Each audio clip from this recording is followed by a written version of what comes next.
Meu amigo, Marcos Brunet, cara. Estamos aqui, cara. Que alegria. Aproveitando, você está aqui no Brasil, aproveitar para a gente gravar. Para que você veio para o Brasil? Qual que é o motivo da sua viagem aí? Sua visita? Tem um duplo objetivo. Vim no aniversário da minha mãe, foi ontem, e também a gente veio para gravar um álbum novo do Toma Teu Lugar, que é um dos dirigentes de louvor do nosso ministério. Eu vim apoiar, que eles estão gravando aqui em São Paulo. Que legal. Minha família, meus pais estão no Rio. Então eu aproveitei essa semana para estar junto aqui. E vocês estão gravando aqui no estúdio Dove. É o estúdio do Aquino. Muito legal, cara. Muito bom ambiente. É ao vivo, mas dentro do estúdio. Sim, e a gravação vai ser amanhã. Exatamente, amanhã. E é uma das bandas da igreja? Exatamente, do ministério. Toma Teu Lugar. Nós começamos com um ministério de louvor, de adoração para a América Latina. E nós hoje também temos uma igreja, mas é um ministério para o corpo de Cristo. E tem diferentes enfoques. Tem a igreja local e tem um ministério global também, a gente chama assim. É muito parecido ao Dizascope, né? Assim, exatamente. Como é que vocês dividem internamente na organização? Então a gente tem algo que a gente chama, né, interno de movimento online. Então eu tenho uma equipe que trabalha tal, na edição dos vídeos, em tudo, né? E toda a parte do movimento online. E aí a gente tem a igreja local separada, as duas coisas, né? Exatamente. Tanto a equipe... E é o mesmo nome. Sim. Acaba sendo Dizascope e família Dizascope. Isso, para diferenciar. Nosso caso é igreja, Toma Teu Lugar e Toma Teu Lugar. Quando eu falo Toma Teu Lugar, para mim é o Ministério Global. Exatamente. Mas é engraçado que as pessoas que estão de fora, né? E vamos dizer assim, que consomem, né? Para elas é a mesma coisa. Exatamente. Né? É tudo a mesma coisa. É só uma divisão interna, né? Exatamente. Muito legal.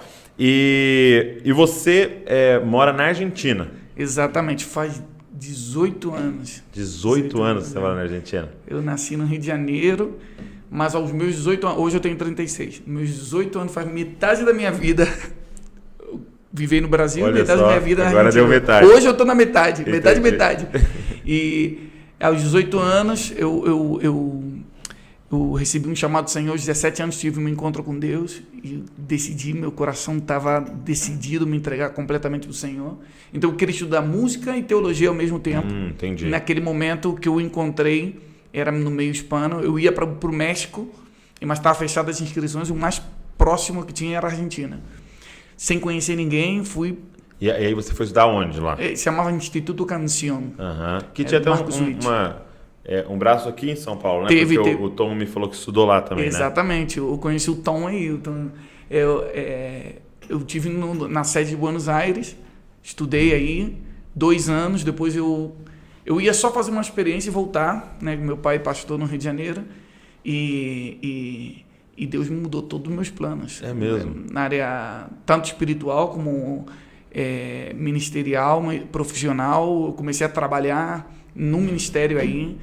Depois que eu terminei, conheci a minha esposa, que é argentina. E a sua esposa é argentina? É argentina. Eu estudei com os irmãos dela e aí e depois me levou lá para uma convenção da igreja dele, conheci a irmã deles e se transformaram nos melhores amigos depois desse dia. E até hoje. Eu sou todo um investimento. Até hoje. Cara, e aí Deus me deu um chamado para a América Latina, para o mundo hispano. Naquela época, no Brasil, 2002, eu sentia que eu era um fruto para as nações, mais que poder acrescentar. Eu estava acontecendo com um avivamento no Brasil na área de adoração. Sim. E eu lembro que todas as conferências que eu ia, escutava palavras como o Brasil não vai ser conhecido como um país do futebol, do carnaval, mas como um celeiro de adoradores, de profetas. E eu sinto que eu fui um fruto dessas palavras, uma semente plantada nas nações, e comecei a ir pela Argentina. Eu lembro que uma vez que eu fui, um pastor falava isso, que a Argentina começa com a letra A e Deus ia me levar para os países com toda a ordem alfabética. Que legal. Então foi tremendo. Eu cheguei em 2002, depois fiquei no mesmo Instituto Canção como professor. Você chegou a dar aula lá? A dar aula. E aí... Você nunca morou em nenhum outro país da América Latina? Não, só na Argentina. Só na Argentina. De morar com residência só na Argentina. E aí em Buenos Aires eu quando eu estava terminando o meu estudo, também comecei a trabalhar numa igreja. Não sei se você conhece aqui, Cláudio Freyson, que é um pastor que foi muito usado no avivamento na Argentina. Então, Deus me pegou, me aproximou muitas pessoas de avivamento. Trabalhei muito próximo do Cláudio Freyson e Carlos Anacondia, que são duas referências do avivamento da Argentina dos anos 90. E aí foi essa combinação da paixão do Brasil, da adoração, com o caráter e a palavra e o avivamento que tinha na Argentina. Os milagres estavam acontecendo, né? Eu não conhecia naquela época, mas justamente foi algo de Deus, que justamente de unir os rios mesmo. E aí a gente ficou... E aqui no Brasil, de qual igreja você fazia parte? Qual era o seu background aí? Comunidade cristã. Comunidade cristã. Então você já nasceu nesse contexto de comunidades. Exatamente. Uma coisa que eu falo, às vezes, no meu testemunho é que eu nunca conheci, por exemplo, uma igreja tradicional, enquanto, por exemplo, na área musical, dos hinos. E isso. Eu já nasci, que era um ambiente, a comunidade já era adoração. Eu cresci na comunidade da Vila da Penha. Eu não sei se você lembra, nasceu também a Aline Barros, Fernanda Brum. E aí eu era pequenininho, quando estava elas cantando já na igreja, então... Daí saiu muitas igrejas. É mesmo? Depois também a gente esteve na comunidade da Zona Sul. Você chegou a congregar na Zona Sul? Na Zona Sul, quando eu era bem foi bem muito criança. Importante, né, para esse boom das comunidades entenderem que elas poderiam produzir canções, compor, né? Foi tão importante. A galera que abriu o caminho, né? E agora que eu tô falando contigo, eu percebo a semente que Deus plantou na minha vida. Sim. De vida em comunidade, adoração e amor pelas escrituras, pela palavra. Que era isso, que a comunidade em si, o conceito da comunidade nunca foi de fazer uma denominação, mas começou como igreja nas casas e muito fluir do Espírito Santo, eu acho que saíram da igreja presbiteriana, alguma coisa assim, quando receberam o Espírito Santo. Eu não conheço muito bem a história exatamente, mas eu sei que junto com o Espírito Santo, vida em comunidade, nasciam as canções. Sim. E assim foi como eu cresci. Muito legal. E aqui no Brasil, a galera conhece muito o seu irmão, né? Thiago Brunet. Exatamente. Que trabalha, né, essa área do coaching, do desenvolvimento das pessoas, né, que tem feito um grande trabalho. O Brasil inteiro conhece. Cara, eu vou pelos aeroportos, vejo que o livro dele é toda a livraria. É uma graça de Deus que deu para ele. E aí você tem mais um irmão? Tenho mais um irmão, Daniel. Você tem irmã, não? Não, somos só três homens. Legal. E o Daniel é jornalista, também uma voz de Deus aí na... Aí eu queria saber, tipo, na infância, assim, você é o mais novo? Não. Eu sou o mais novo. Qual que é a ordem? Tiago mais velho, Daniel do meio e eu sou o terceiro. E na infância, assim, era meio claro essas aptidões, assim? Era meio claro que cada um ia para um lado, assim? Cara, por aí sim, é verdade. Agora que a gente cresceu, a gente conversa. A gente vai pensando. Daniel sempre gostou de escrever. Sempre fazia histórias. Sempre, desde pequeno, sempre fazia histórias de tudo. Fazia novelas, escrevia historinhas. Ele sempre foi assim. Tiago sempre foi de ter muita graça com as pessoas. Sempre. Relacionamento. Sempre, de relacionamento. Eu queria ser jogador de futebol. Você queria? Realidade, comecei a jogar. Foi um tempo, meus pais até me levavam. Eu estava jogando no Vasco até os 14 anos. E aí eu quebrei a perna, o joelho. Fiquei um ano sem jogar e foi o ano que eu me aproximei com violão. Eu fiquei tocando violão sozinho em casa. E aí eu tinha... Aí gerou meu chamado, assim, de passar tempo sozinho com Deus, com violão, e aí eu comecei a dirigir o louvor na igreja e tudo. E aí eu fui tomando essa aptidão da música. Em realidade, o Thiago, não sei se ele já falou isso em público, mas o Thiago, em realidade, ele era músico antes. Você tá brincando? Sério? O Thiago trabalhava em estúdio musical, tudo produtor, e Thiago me ensinou violão. Olha só. Quantos anos ele é mais velho que você? Ele tem 4 anos maior. Ele fez 40, agora tem 36. E claro, ele era minha referência musical. Sim, exato. Ele tocava também ele tocou na comunidade Zona Sul. Que legal. E, claro, era uma parte da vida dele que era o... Né, quando você está na igreja e faz um pouquinho de tudo. Ele falou realmente naquela call que a gente estava fazendo no Clubhouse, acho que ele falou uma coisa, tipo, um período que eu estava na música, agora eu estou no desenvolvimento. Como vocação daquele momento, verdade, mas em realidade ele sempre teve facilidade com as pessoas. Então o Thiago para mim foi quase um mentor na música, porque ele me ensinou os primeiros acordes, tudo isso. E aí depois a gente... eu realmente comecei a me dedicar para isso e foram fazendo rios diferentes. Né? Isso é muito legal, né? E o seu pai, ele era pastor? Ele é pastor lá. Ele tá como co-pastor, mas ele é o pastor principal, mas ele tá no projeto Vida Nova. Legal. Mas assim, desde que vocês eram crianças, ele já era pastor? Desde que eu me entendo, E como é que foi para você assim, o seu encontro com Jesus? E quando que virou o seu Deus, né? Exatamente. Sai de Deus do seu pai pro seu Deus. Exatamente. Como é que foi isso? Deus não tem netos, né? Não tem netos. Filho, né? Eu cresci acostumado a estar em tudo, né? Um pouquinho com as crianças, no louvor, na limpeza, no que fosse. E aí é o que desce. Multiuso, né? Bombril. E aí eu estava, aos 17 anos, fui numa conferência, que em realidade eu lembro que eu queria ver o Asaf Borba, o louvor profético no Rio de Janeiro. Eu lembro dessa conferência que mudou minha vida, em 2001. E aí, em realidade, estava outro ministro que eu não conhecia até esse momento, David Keelan. E uma tarde, cara, eu tive uma experiência com Deus, um peso da glória de Deus na minha vida. Eu não queria, mas eu estava jogado no chão, sentia o peso, convicção de pecado. Eu falei, Deus, por que eu estou sentindo tua presença agora, como nunca tinha sentido antes, quando eu pensei que já era cristão, ou que já era... E aí eu comecei a entender o que era a presença manifesta de Deus. E aquele dia foi meu chamado. Deus falou, quero fazer a mesma coisa através da tua vida, atrair a presença manifesta para um lugar. E eu lembro que o Espírito Santo me disse, eu tô aqui por causa dele, e apontou o que estava dirigindo naquele momento. E aí eu comecei a entender que existem pessoas de carne que atraem a presença de Deus. Eu falei, eu quero isso. Eu nunca desejei ser cantor ou fazer uma banda. Eu tinha uma banda quando era adolescente, mas quando eu tive esse encontro com Deus, eu falei, eu não quero mais banda, eu não quero música, eu quero isso. Eu quero a presença de Deus entre nós. Eu quero não sei como produzir isso, que não interessa quem está cantando. Eu nem lembro como é que terminou a reunião, só sei que eu vi a glória de Deus naquela reunião e eu saí. Então naquele mesmo dia, você considera que foi uma conversão ali, só que ao mesmo tempo sua vocação, seu chamado sendo muito clarificado ali. Exatamente. No mesmo dia. Eu lembro que o David falou, tem pessoas aqui nesse lugar que Deus vai levantar como Ezequiel, que Deus vai levar diferentes vales de ossos secos. E ele falou no público, e eu tomei aquela palavra. Eu sou. E comecei a entender hoje, todos os países que eu fui, eu entendi o que era. É muito lindo receber a palavra profética, e outra coisa é o cumprimento, que leva todo um processo. E eu vi isso. Eu disse, Senhor, aqui eu estou, o que eu tenho que fazer? Eu deixo o que tiver que. Naquele momento eu ia estudar na universidade. E eu deixei. Com quantos anos? Tinha 17. Ah, tá. E justamente foi nesse momento que você terminei o segundo grau, claro. E aí foi. Porque eu adiantei essa parte. Aí foi que eu decidi ir para a Argentina. Sim. Porque eu falei, eu não sirvo para outra coisa que não seja a vontade de Deus nesse sentido.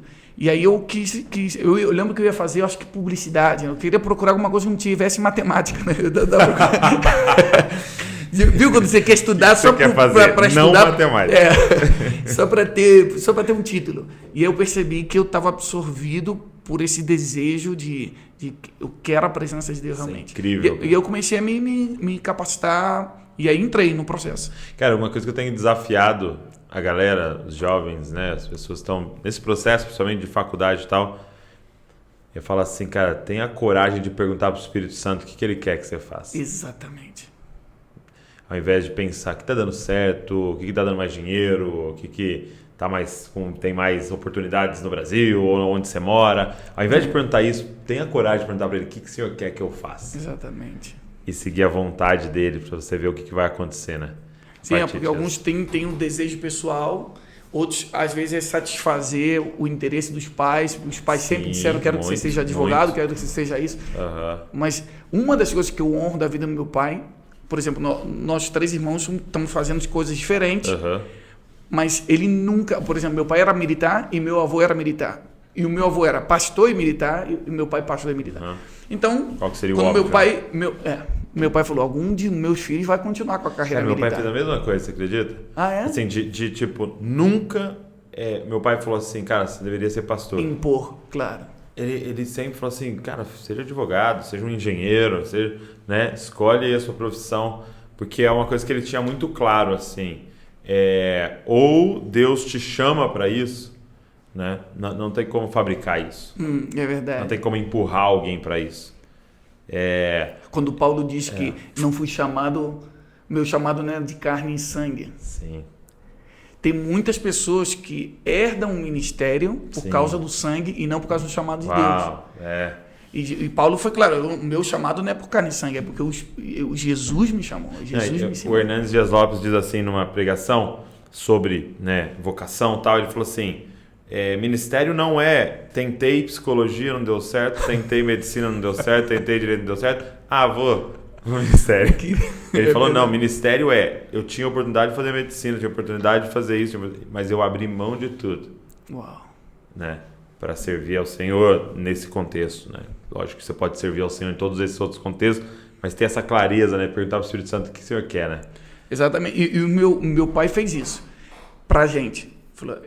Eu sinto que meu pai gostaria que alguns continuassem carreira. Então, o Tiago começou a ir por esse lado do coaching, o Daniel, o jornalismo, a esperança dele era eu. Vai ser militar e eu não tinha nenhuma aptidão para exército, marinha. Então, mais alguém envolvido com artes, cara.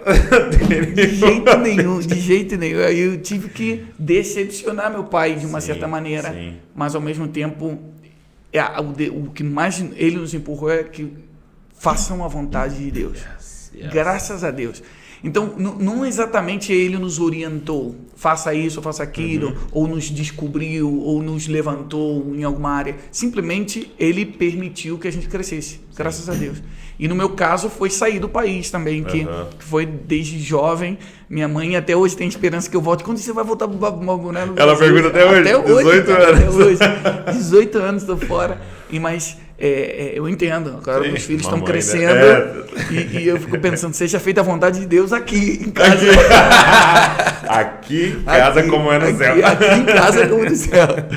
Então, por isso eu honro sempre a vida dos meus pais, porque eles realmente foram sensíveis ao Espírito Santo. E deixa eu fazer uma pergunta então, a partir disso que você nos contou. Como é que atrai essa presença? Nessa sua jornada, o que você descobriu? Cara, eu acredito que cada um tem que ter a sua história com Deus e que a tua voz tem que ser conhecida nos lugares celestiais. Eu realmente passava horas e continuo. É meu prazer. Não é minha obrigação, é meu prazer de verdade. Eu não vejo a hora de estar sozinho e estar cantando para Ele, estar com Ele. Que Ele seja o meu espectador, que Ele seja quem eu queria que me olhasse. Eu comecei a entender isso, que existem pessoas de carne e osso que quando falam, Deus quer escutar. Porque quero ir onde é que Ele está. Então não tem a ver tanto com o que canta ou com o que diz. É porque tocou em uma parte do coração de porque a pessoa começou a perseguir a Deus e aí Deus busca os verdadeiros adoradores. Deus procura aqueles que procuraram Ele primeiro. E aí eu sinto isso, que a presença manifesta de Deus não exatamente são algumas palavras que você diz, ou um tipo de música, um tipo de canção. É um desejo interno que se diz, eu quero andar com Deus. E eu começo a andar nos caminhos dele, então não sei se é que eu estou com ele ou ele está comigo, mas somos inseparáveis. É como você veio, eu peguei meu carro e vim até aqui, que eu queria passar tempo com você. Seria basicamente isso, né? Obrigado por ter vindo. Obrigado por ter vindo essa viagem. Então é quando há pessoas que são tão amigas de Deus que quando elas vão para um lugar, Deus vai e se manifesta ali, né?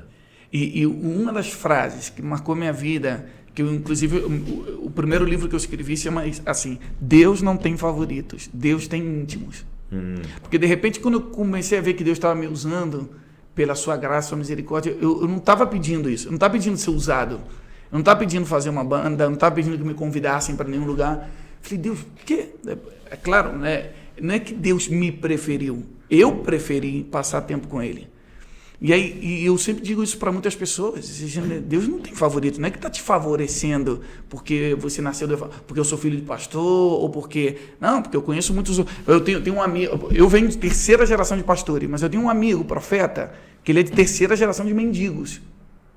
E ele teria tudo. Ele cresceu na rua roubando e um dia foi cheio do Espírito Santo aos 16 anos e hoje é um profeta para as nações. Então não é por causa da genética, não é porque... sim, eu acredito que meus pais... Eu herdei uma bênção. O que eu acredito é que também os pais têm um poder como Abraão. Né? Abraão levantou o altar em Betel e depois Jacó dormiu na pedrinha que ele deve ter deixado aí, tropeçou nessa pedra. Eu acredito que o que os nossos pais fazem vão nos perseguir. Mas hoje esse meu amigo profeta, ele é o Abraão das suas próximas gerações. Então, quem está escutando a gente, que não veja que porque nós somos filhos de pastores, por isso que eles estão no ministério hoje. Não, cada um vai ter que tomar sua decisão. Tem tanto filho de pastor perdido por aí, né? Exatamente. Porque tomou outras decisões. Né? E ao contrário, exatamente. Cada um vai ter que pagar seu preço de acordo ao chamado de Deus. Muitos são chamados e poucos são escolhidos. A diferença de um chamado e escolhido é quando eu obedeço à voz do chamado. Sim, falo sim, né? E... Você hoje, então, o seu ministério é todo na América Latina, né? E é interessante quando a gente fala América Latina, é como se houvesse um país, né? Ao redor do Brasil, né? Exatamente. Então, tipo assim, tem o país Brasil e tem o país América Latina. Porque, assim, na realidade, o Brasil é um continente, né? Como se o Brasil fosse um continente. Mas como se a gente tivesse essas duas realidades, né? E que, de certa forma, elas se misturam muito pouco, né? Muito pouco. Por que você acha? Por que a gente tem, por exemplo, a gente tem mais clareza... Eu sei muito mais do que está acontecendo nos Estados Unidos do que eu sei o que está acontecendo na América Latina dos grandes movimentos que Deus está fazendo. Isso eu diria que é quase inexplicável, porque em realidade o português e o espanhol é meio parecido. Porque a gente poderia falar da barreira da língua, né? Mas os caras falam inglês lá. Exatamente, claro. Se fosse o idioma... Não, cara, sinceramente eu não sei. Mas uma coisa que eu sei é que Deus está levantando pontes para conectar. E que é através de pessoas. Deus não escolhe lugares, Deus escolhe pessoas. Sim. Então eu sinto que tem muito brasileiro na América Latina, como Deus também está unindo alguns latinos com o Brasil, mas já não é tanto por causa da pátria assim, ou da nacionalidade. Acho que é por causa de uma estratégia que Deus está fazendo. O terceiro mundo tem muito a ver com os últimos que serão os primeiros. Okay. E eu acredito que todo o nosso continente é uma plataforma de lançamento de missionários para os últimos tempos. E como está os países da América Latina? Como é que está hoje assim, o evangelho, o avanço do evangelho nos países que você tem mais contato? Assim? Como está na Argentina?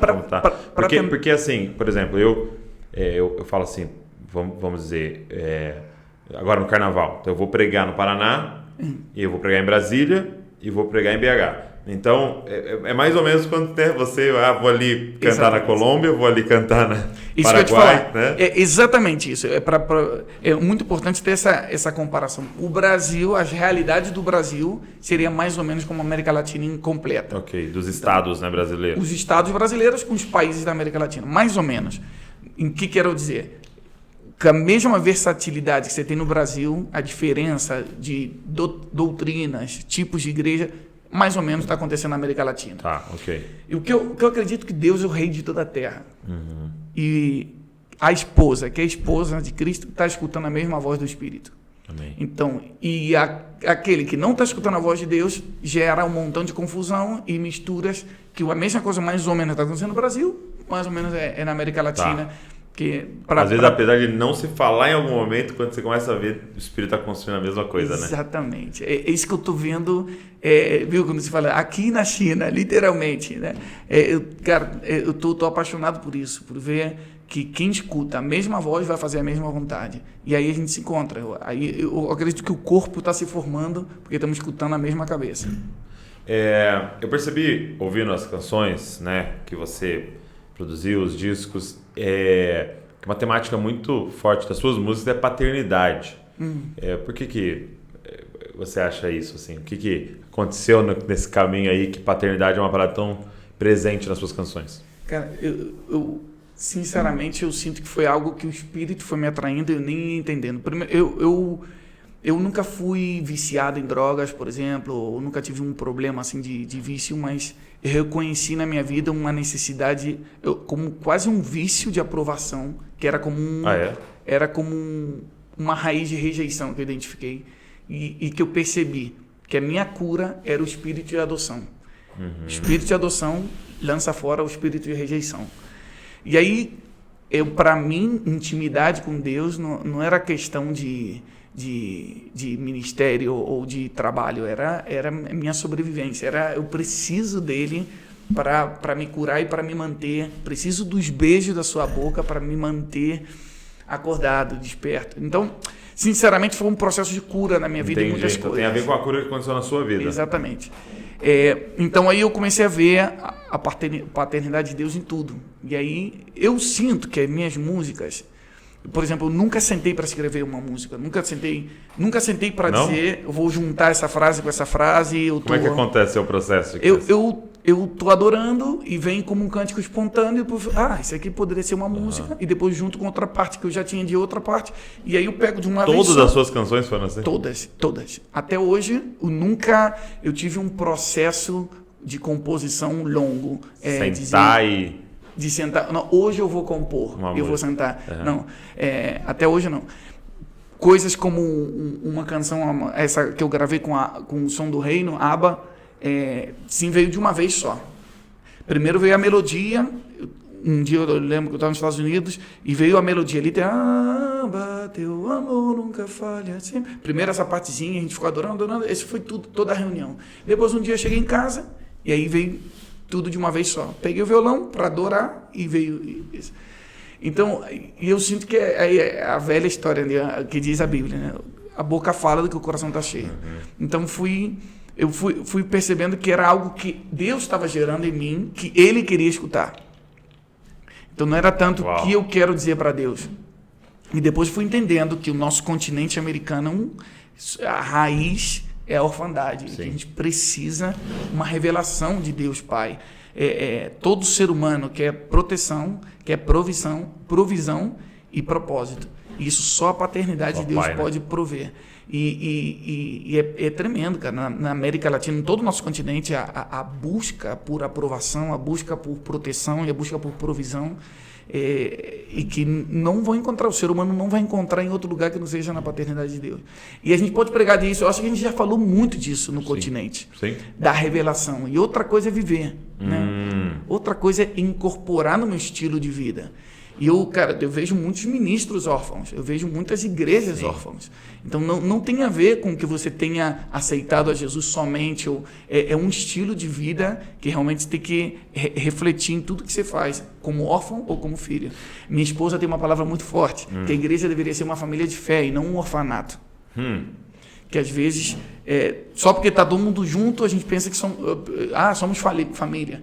E que não, na realidade, um orfanato, está todo mundo junto, tem sua cama, tem onde dormir, tem o que comer, mas não necessariamente sabe sua identidade e não está produzindo o que deveria produzir. Cara, isso é muito forte, cara. Um ajuntamento de órfãos. Às vezes a igreja tem sido isso, né? Eu falo de dentro, não estou falando de fora, querendo criticar a igreja, não. Coisas que eu identifiquei em nós, na minha casa, na minha família, minha família espiritual. Falei, nós não somos um orfanato, somos uma família de fé, vamos desenvolver isso. E, cara, é interessante você estar falando, porque realmente a gente pregou muito disso, a gente cantou muito disso, a gente tem cantado muito disso, mas eu acho que a coisa mais poderosa que a gente poderia fazer é encarnar isso e viver isso na frente de alguém, né? Porque uma vez o Arthur, que trabalha com a gente, né, e lidera a igreja junto comigo lá, ele estava pregando e ele falou assim, Jesus não veio revelar o poder de Deus. Por quê? Porque o poder de Deus já estava revelado no Antigo Testamento. Então, quando Jesus fazia milagres, né, não era algo novo que ninguém sabia, porque já tinha visto, todo mundo sabia a história de Israel, principalmente naquele contexto. Agora ele veio revelar a paternidade de Deus. Ele veio mostrar como um filho vive. Quem vê o filho vê o pai. Como é que um filho vive? Exatamente. E aí eu acho que esse é o nosso grande desafio, né? E eu vi uma vez o Paulo Borges ministrando e ele falou assim, como é que nós devemos... Porque o tema da nossa conferência era Lidere como Jesus, né? E ele falou assim, então como é que a gente deve liderar? Ele falou assim, a gente deve liderar como irmão mais velho. Né? Não como um pai, mas como irmão mais velho. Como é que Jesus liderou? Liderou como irmão. Exatamente. Você deve liderar como amigo. Entendeu? Então, isso é muito doido. Por quê? Porque é liderar ensinando a ser filho. Né? Uau! Exatamente. Cara, isso é muito forte.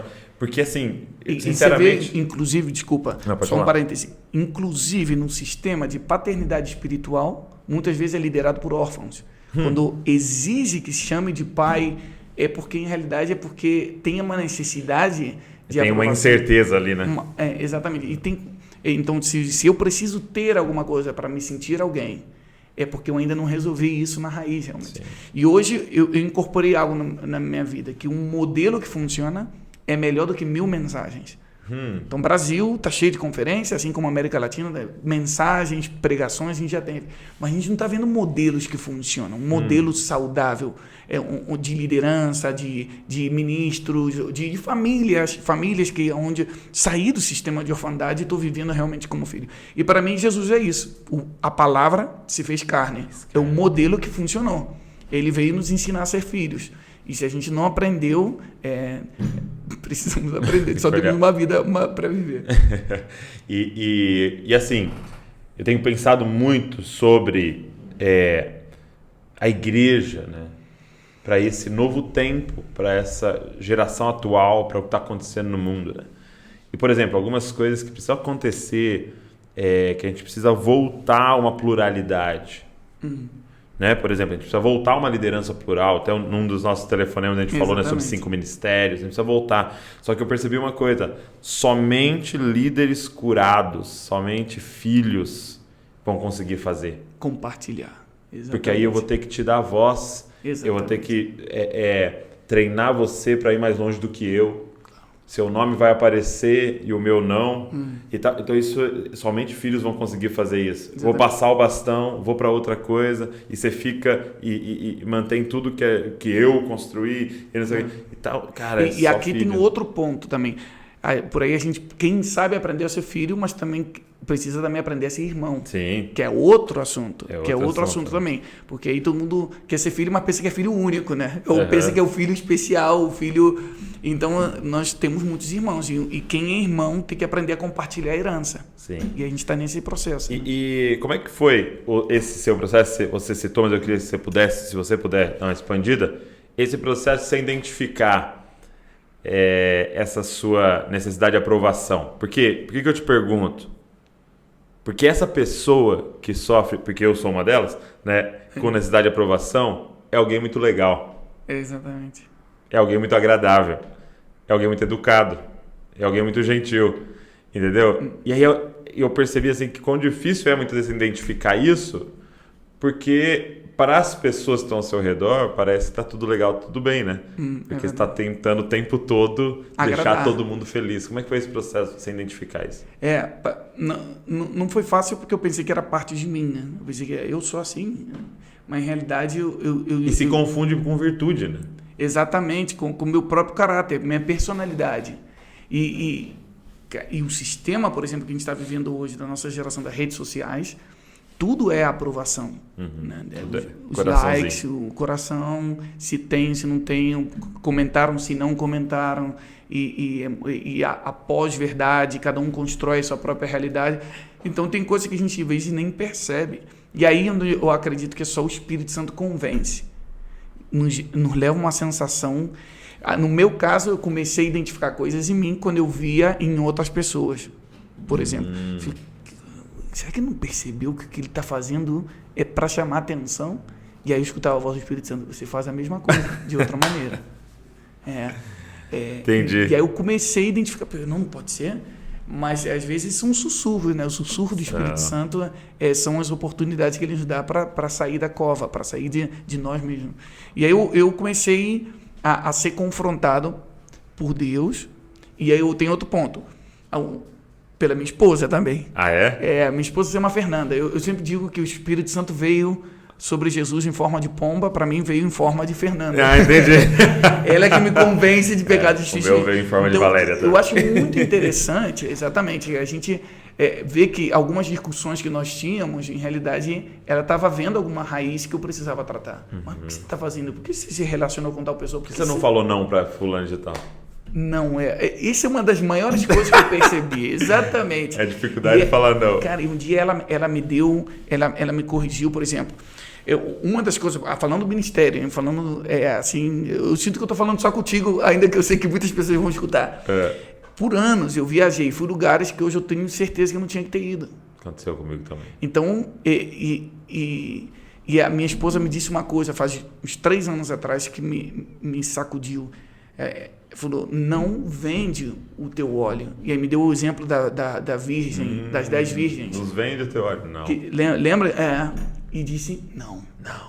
Soube dizer, não. Se eu paguei o preço, tem muitas pessoas que poderiam pagar pelo que eu cultivei no secreto, mas em realidade... Colocar o seu nome num cartaz, chamar mais gente... Mas eu seria mais um dentro de um menu.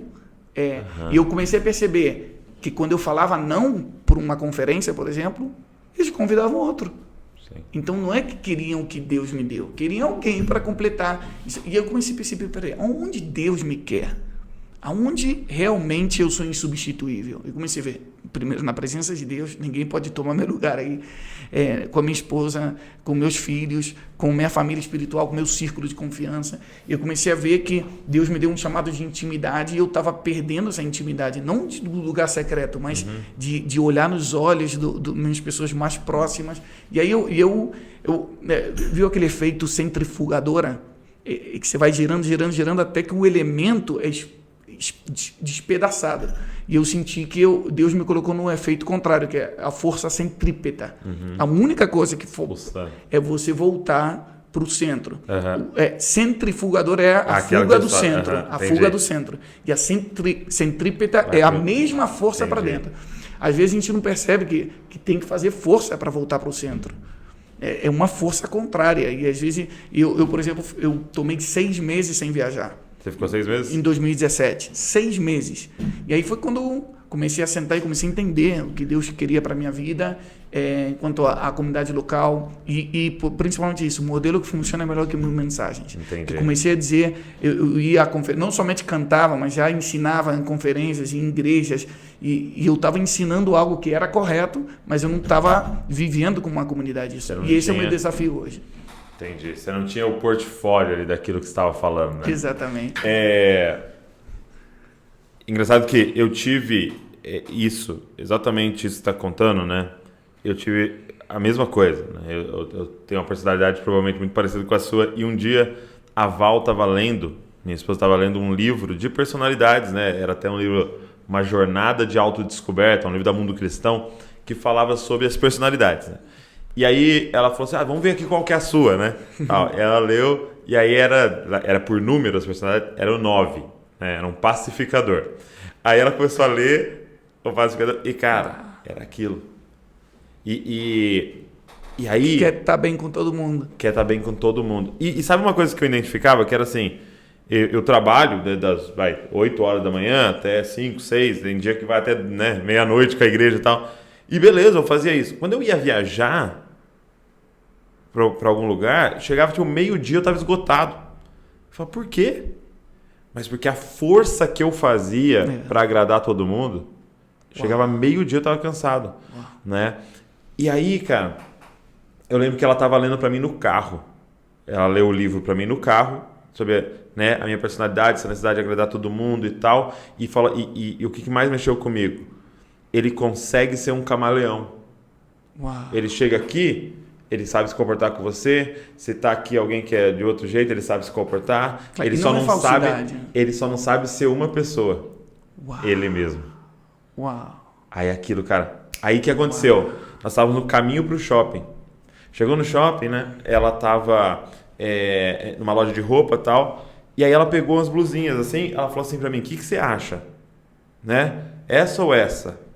Na hora, cara, eu percebi, eu não sei o que eu acho. Uau. Qual que você gosta mais? Eu lembro que ela perguntou. E na hora me veio, eu não sei qual eu gosto mais. Porque a minha cabeça funcionava assim, qual ela quer que eu responda que eu gosto mais. Claro, o que ela quer que eu diga? Sim. Claro. Entendeu? E aí que foi que me caiu a ficha, que para eu glorificar a Deus, eu tenho que ser eu.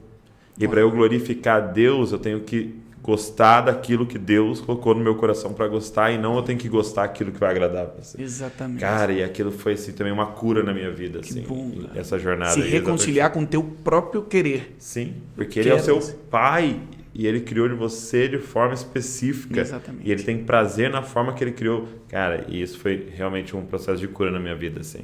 Uau, é verdade. É uma doideira. E aí é a aprovação do pai, a paciência do pai conosco é maravilhoso, é maravilhoso. E isso é bom a gente admitir isso também, a vulnerabilidade. Sim, total. Que ainda no ministério nós estamos num processo de... E uma das coisas que eu aprendi também é que aquele que reconhece a sua imaturidade é porque está crescendo. Está amadurecendo. É porque está amadurecendo. Então, aquela pessoa, não, estou bem, como você está? Tudo bem, está sempre bem. É porque, em realidade, está sofrendo. A imaturidade não reconhece e vai ficar sempre na mesma estação. Sim. Mas quando a gente fala essas coisas em público, não significa que nós estamos retrocedendo.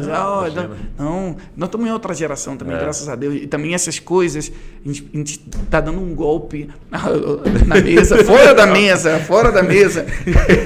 Estamos dando um golpe também em todo o espírito desse século, que é a pós-verdade, que é construir mentiras e né, a geração do filtro. É sem filtro aqui. Não, e eu lembro que a partir disso, aí me abriu os olhos. Aí eu comecei a identificar. Por exemplo, as reações. Quando eu chegava no ambiente, alguém estava chateado. Ou mais fácil ali, minha esposa estava chateada, por exemplo. Chegava em casa, a Val estava chateada. De repente me dava uma angústia no coração, tipo, poxa, a Val tá chateada, né? E isso pra mim parecia, eu sou empático.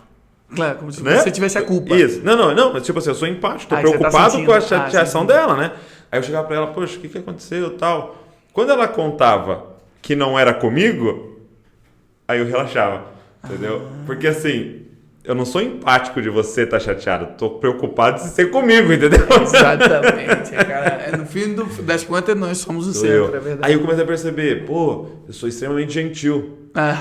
Mas não porque isso é um fruto do Espírito da minha vida, mas é porque eu queria que todo mundo gostasse de mim, me aprovasse e falasse, poxa, como ele é uma pessoa de Deus. E aí nesse processo você começa a negociar verdades.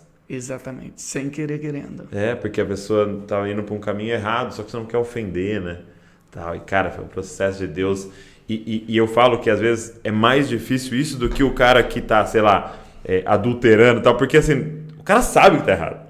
Exatamente. Entendeu? Só que o meu tava transvestido de virtude, né? Claro. Isso é uma doideira. Aparência.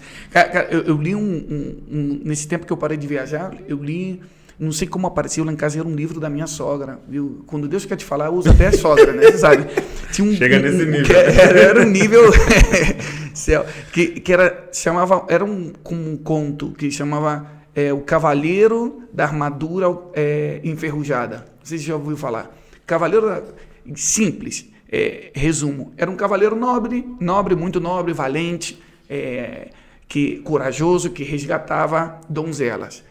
Só que, de repente, começou a enferrujar a armadura dele quando ele não tirava a armadura nem em casa. Ficava o tempo todo com capacete, todo o tempo com a armadura, e começou a enferrujar, já não escutava ninguém, porque até na comida ele estava pensando que estava em guerra o tempo todo e não sabia descansar, e já começou a enferrujar. Mas o pior que enferrujou é quando ele começava a entrar a resgatar donzelas que nunca tinham pedido para ser resgatadas. E aí ele começou a gastar a armadura dele e começou a ser enferrujada por uma atitude nobre, mas que ele nunca tinha sido chamado para fazer isso.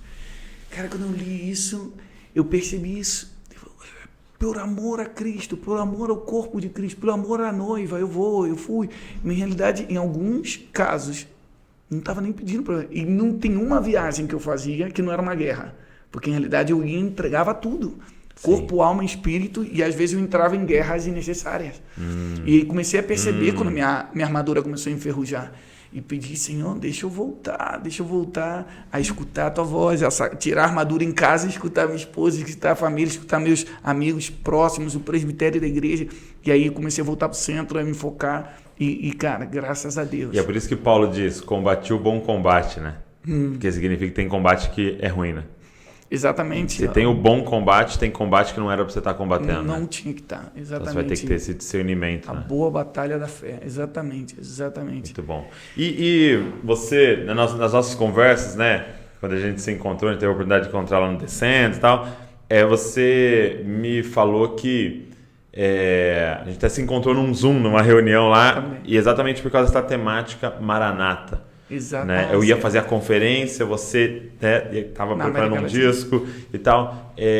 Como é que foi assim? Você sempre gostou de escatologia? Você sempre estudou? Ou foi algo recente? Como é que foi essa temática? Sempre fui apaixonado por Jesus.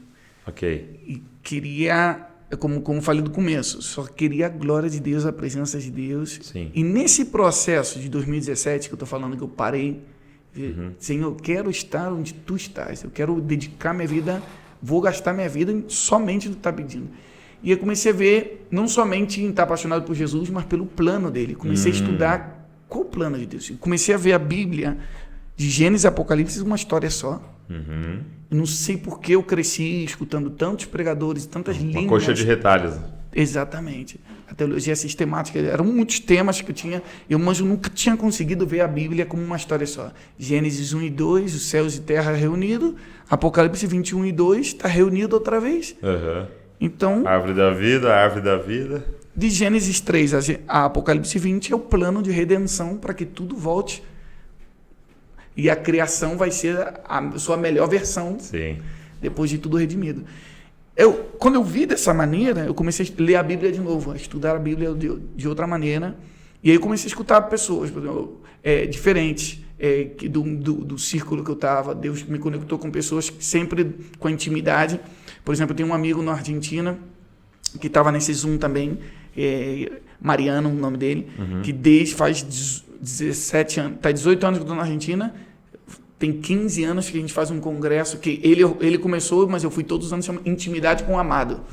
E a gente sempre começou a falar de intimidade na América Latina e Deus usou muita gente nessa área. E a intimidade nos levou ao coração de Deus e a dar a vida pelo que é importante para Ele, das paixões do coração de Deus.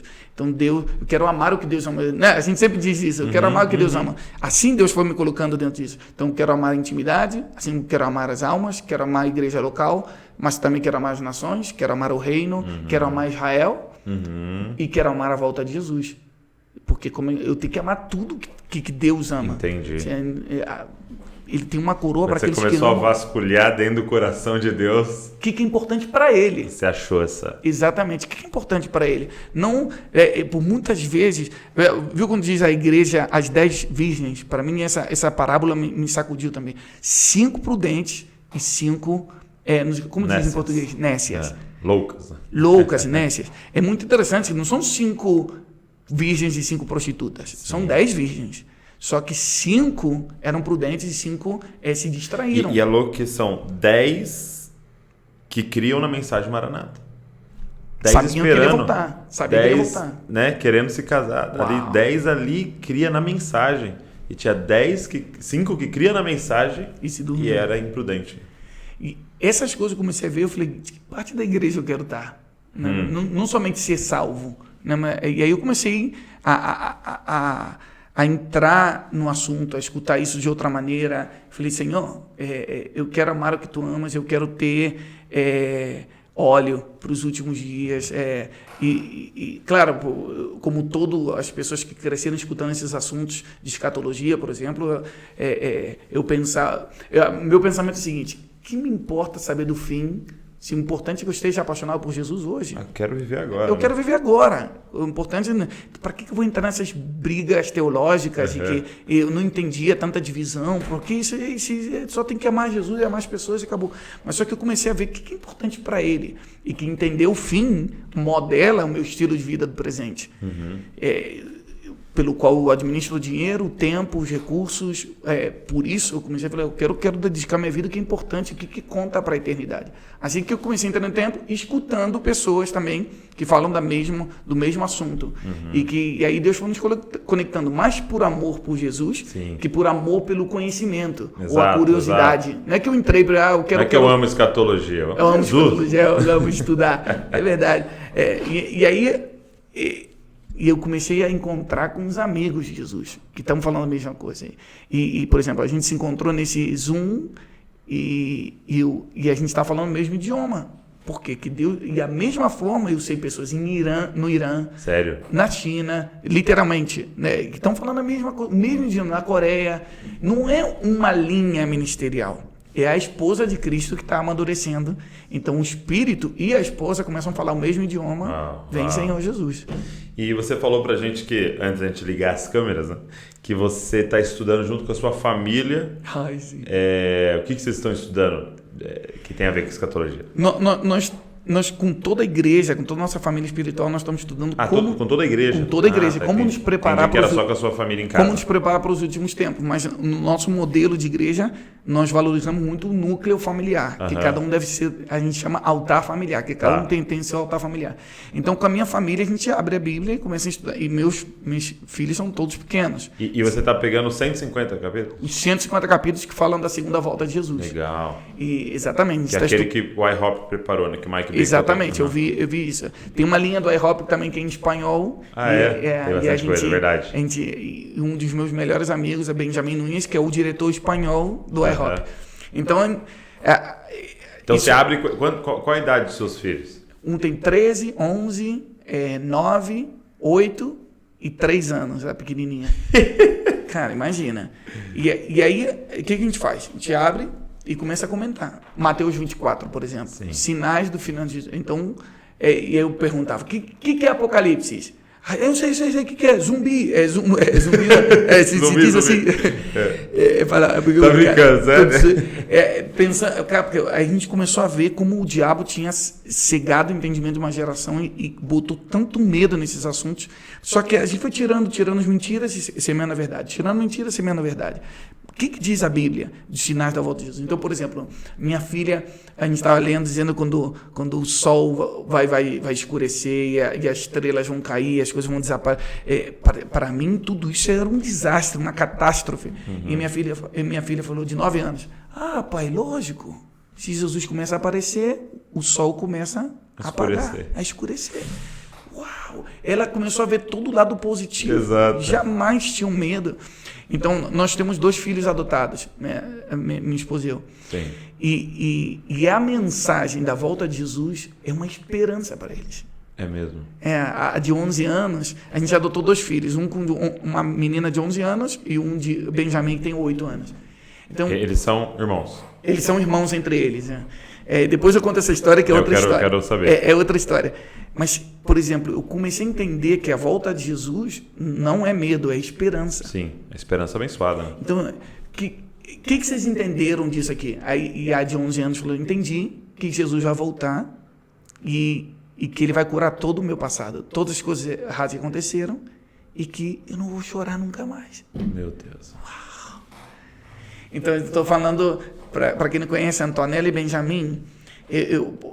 conta essa história um pouquinho. Eu quero saber como é que foi esse processo da adoção, como é que vocês decidiram adotar, como é que foi esse processo? Isso para mim vai muito relacionado com o assunto Maranata também, e eu vou explicar por quê. Por exemplo, eu acredito que a igreja, a noiva, diz que ela se vestiu de linho fino, que são obras de justiça. E a gente começou com a minha esposa a orar muito pela justiça de Deus. Na Argentina estava por se aprovar a lei do aborto. Sim. E aprovou. E nós tivemos muito aí com isso, se a gente fazia passeata, marchas em contra da lei. Tudo. Então, é verdade. E como a gente começou a sentir, é verdade que eu não quero que a lei se aprove, sim, mas eu não quero ser algo do contra. O que a gente está a favor? Qual é? A gente às vezes só tem protestos, mas não tem propostas. Uau. Então, o que a igreja está propondo? A única proposta da igreja naquele momento era que não se aprove a lei. Mas o que a gente deve fazer? Antes de ser contra o aborto, deveríamos ser pró-adoção. Porque a proposta do aborto é, teoricamente, para resolver um problema, né? Exatamente. Então não adianta só protestar daquela proposta deles, nós temos que apresentar algo melhor ainda, né? Exatamente. E qual era a proposta melhor ainda? E estudando, a gente, qual o problema então do aborto? É porque não tem pais que querem assumir, logicamente que tem muitas garotas que realmente foi de uma noite, que não queria, porque são adolescentes. casos de abuso, de estupro, não é o caso da Argentina, por exemplo, que tem uma lei. Já tem uma lei que se é estupro, pode abortar. Já tinha antes. Agora o que eles estão falando é outra coisa, que era porque realmente tinha muita gente que fazia aborto clandestino e queria que fosse legal. Então, mas qual era a proposta? Se eu tenho meu filho, quem vai cuidar? Eu não vou cuidar. Quem poderia cuidar? Então a gente começou a ver que tem muitas pessoas que estavam contra do aborto, que estavam a favor do ninho da criança que queria nascer, mas não estavam a favor da criança que já nasceu. Não estava fazendo nada pelas crianças. E a realidade não é tão abismal. É interessante que na Argentina, por exemplo, tem somente 2.878 crianças na lista de adoção. Disponível para adotar. E tem mais de 10 mil famílias querendo adotar. Mas não adota porque todo mundo quer bebê. E aí foi aí que minha esposa e eu começamos a orar. Primeiro por justiça de Deus. Segundo, a gente começou a visitar orfanatos. E a gente começou a investir. E todas as pessoas que trabalham com isso, para a gente parece maravilhoso da transformação de crianças. Só que a gente quando começou a visitar na pandemia, a gente percebeu o que a gente está fazendo como família, na prática. É verdade, dinheiro e orar é uma parte. Sim, muito importante. Mas foi um chamado de Deus, que eu senti que Deus estava levando a gente para outro nível. Um dia a gente foi no orfanato e falei, qual o caso mais difícil que vocês têm? Essa menina, está em depressão faz muitos meses, por causa disso, que não vem o caso, a história dela é muito triste. Sim. E o irmãozinho dela que está com ela. E lógico, porque são quase adolescentes, ninguém quer adotar. E aí eu me aproximei, se abriu comigo, contou a sua história.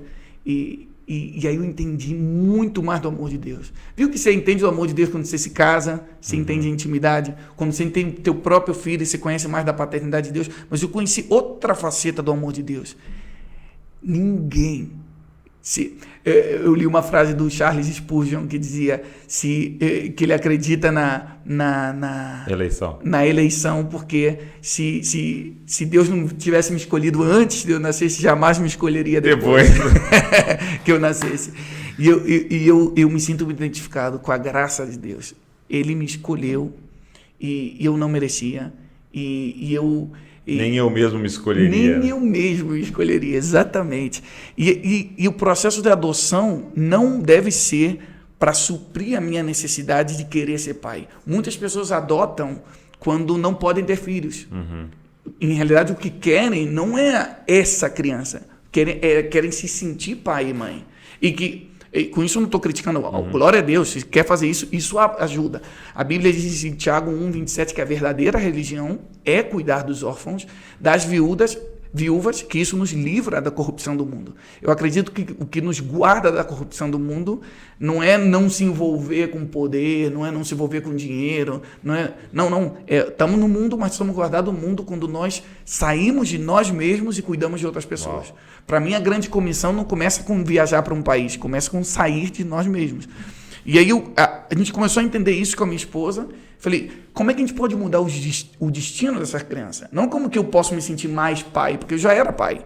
Minha esposa já era mãe. Nós queremos mudar o destino. Não sei. Podemos levar eles para casa uns dias para fazer uma experiência? Podem, lógico. E levaram, facilitaram tudo. E agora, isso faz 4 meses atrás. Não vamos muito tempo. A gente não tem tanta experiência. Não eram nossos planos, a gente não tem tanto tempo livre. Eu queria uma criança pequenininha para quem sabe adotar e colocar meu nome, mas só que era o que eles precisavam, não somente o que eu queria dar. Cara, e a gente tem visto tantas mudanças, primeiramente em nós, em conhecer mais do amor de Deus e ver essas crianças mudando o estilo de vida. Aí é onde que eu digo essa frase, que eu estou repetindo muito, desculpa, mas um modelo que funciona é melhor que 1000 mensagens. Eu posso pregar da paternidade, todos os 10 pontos do que é um órfão e de como sair da orfandade. E outra coisa é você ter um órfão na casa e começar a ver a mudança de como ele se transforma em um filho por causa do amor, por causa do alimento, por causa da disciplina, por causa do ambiente de intimidade. E principalmente ver a esperança, a cura de Deus. Todos os dias eles lembram de uma coisa. Moraram 5 meses na rua. Tiveram 4 orfanatos diferentes, viveram todas as situações difíceis que se podem imaginar, Mas hoje tem amor, tem uma família cara, isso mexe tanto com o meu coração. Para mim é melhor do que uma conferência de falar sobre paternidade ou sobre orfandade, é ver na casa todos os dias, nós temos experiências novas com Deus. E eu sim recomendo, que eu acredito que, eu não sei qual a estatística de quantos órfãos tem no Brasil, mas não digo nem cristãos. Se cada igreja do Brasil, adotasse acabaria a orfandade no Brasil. Sim. Igreja, congregação inteira. Se a igreja se organizasse e perguntasse qual casal aqui se sente apto, né? Exatamente. Nós vamos bancar financeiramente. Exatamente. A gente vai bancar escolas, vamos bancar as roupas, nós vamos bancar... Entendeu? A igreja vai te dar o respaldo financeiro e só esse casal vai adotar. Nós resolveríamos a orfandade do Brasil inteiro. Do Brasil inteiro. E eu acredito que não é um problema social, isso é um problema de destino. Essas crianças, por exemplo, os meus filhos novos, que uma quer ser advogada. A Antonella falou: eu quero ser advogada porque eu quero ajudar outras crianças a sair da situação onde eu estive. E o outro, Benjamin, falou, agora faz pouquinho tempo, disse: eu quero ser arquiteto. Ele ama estar com Lego, ele brinca sempre de construir. Quero ser arquiteto. Eu fico pensando, Senhor, essas crianças faz 4 meses atrás estavam em depressão, não falavam com ninguém, não tinham sonho nenhum, e de repente estão aspirando ajudar a outros. Ou seja, não é somente sobreviver, estão pensando como eu posso ajudar outros, estão entendendo a grande comissão, inclusive. Cara, isso não tem preço. E eu sinto a presença de Deus todos os dias aí em casa, suprindo ainda o que a Fernanda... Eu tenho 36 anos, minha esposa tem 34, nós temos muita força, muita energia, mas 5 ao mesmo tempo é muito, cara. Precisamos de muita graça. E todos os dias a gente renova o nosso pacto, nossa aliança de amor com Deus, com a família, e a gente quer ser pai de verdade, e a gente quer viver a paternidade na prática. E aí não vem... Eu não me sinto mais pai porque eles estão me dizendo pai ou mãe. Eu não estou obrigando que eles me digam pai, mas eu quero realmente dar proteção, provisão e propósito. E aí eu estou vendo isso, inclusive, na igreja. E aí comecei a entender que as pessoas que Deus nos dá é muito parecida a essa situação. Quem sabe não nasceram de mim, que vão me dizer a mim, papai espiritual, mas sim sei que vão estar comigo por um tempo até ser lançados por seu destino, por o que tem que fazer exatamente na casa de Deus. Muito bom.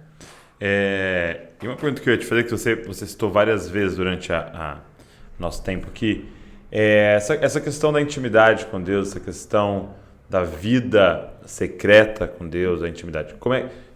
Compartilha com a gente um pouco como é que é o seu devocional, assim, esse seu tempo. Você é um cara mais estruturadinho, assim, tem uma rotina, assim, ou é algo muito livre?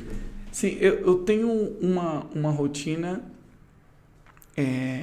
que é da minha manhã, literalmente. Quando eu levanto de manhã, não importa onde eu estiver, eu não pego o celular primeiro. A primeira coisa que eu faço é falar com o Espírito Santo. Isso eu incorporei faz uns anos atrás, quando eu percebi que eu estava viciado no celular. Eu levantava com o celular, dormia com o celular e pensava que era normal por causa do trabalho, do contato do ministério. E percebi que não, ou seja, eu quero que ele seja meu primeiro amor. E para mim, primeiro amor não é só o sentimento que eu tive quando tive um encontro com Deus, era que ele seja a minha prioridade. Primeiro da lista. Primeiro pensamento na manhã. Uau. Minha primeira opção quando eu tenho que tomar uma decisão. Primeiro em tudo. E aí, na prática, isso que eu faço, que não tem a ver tanto com o tempo, que às vezes realmente eu estou muito apressado, porque levantei tarde, mas é uma rotina que eu tenho, que já incorporei, pela graça de Deus. Mas não exatamente tem um tempo estipulado que eu tenho 5 horas, 2 horas, 1 hora. Às vezes sim, mas o que eu amo, cara, esses dias eu estava falando isso com a minha esposa, a gente teve uma semana de férias e a gente estudava a Bíblia junto. Não tinha férias espiritual, porque eu percebi que o nosso descanso era orar e estar na palavra de Deus. E entendia o que diz Isaías 58, quando você tem o teu dia de repouso, então entenderás que o Senhor é a tua delícia. E eu encontro nisso. Para mim, me conectar com Deus é o meu verdadeiro descanso. Então, a minha rotina, e outra coisa é a minha delícia também, né? Dos meus momentos quando eu posso. mas eu gostaria de ser mais disciplinado. Eu confesso isso. Confesso que em realidade a unção ou a graça que eu tenho hoje não vem tanto da minha disciplina, mas vem pelos ambientes que eu construí, principalmente com pessoas.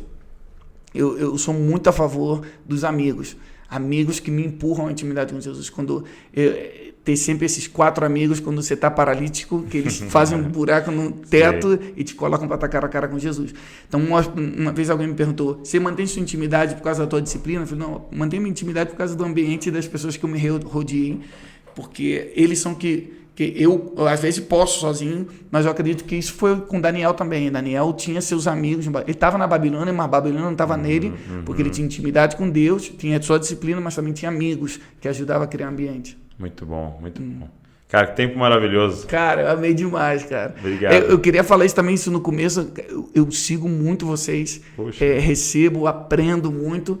E, cara, a América Latina precisa isso. Espero que tenha Jesus Copy em espanhol em algum momento. E conta com a gente precisa multiplicar essa mensagem. Mais cópias de Jesus no mundo inteiro. Quero muito conhecer lá a Argentina, conhecer o que vocês estão construindo naquele lugar. Ao vivo, tá convidado. Não, enquanto você estava falando, eu estava pensando nisso. Já estou pensando, daqui a pouco daqui a pouco eu te converso. Ideia. Cara, obrigado, viu? Glória a Deus. Deus abençoe muito, abençoe tudo que vocês estão construindo lá, essa nova etapa com os filhos, sua família, e dizer que você é uma inspiração pra gente, assim, principalmente a galera que a gente encontra envolvido com música, fala, cara, o Marcos é um dos caras que a gente olha sempre, pela forma que você está construindo, porque não é aquela pessoa que está visando um ministério meteórico, né? Que vai, não, mas você fazendo algo para muitos e muitos anos aí, algo muito sólido. Amém. Isso é demais. Obrigado. É graça sobre graça. Privilégio. E isso se repita muitas vezes. Glória a Deus. Se você curtiu, se inscreve aqui no canal. Se você está só ouvindo, também se inscreve aí nessas plataformas de podcast para a gente estar sempre junto. Deus abençoe vocês. Não se esqueçam, vocês são cópias de Jesus. Valeu.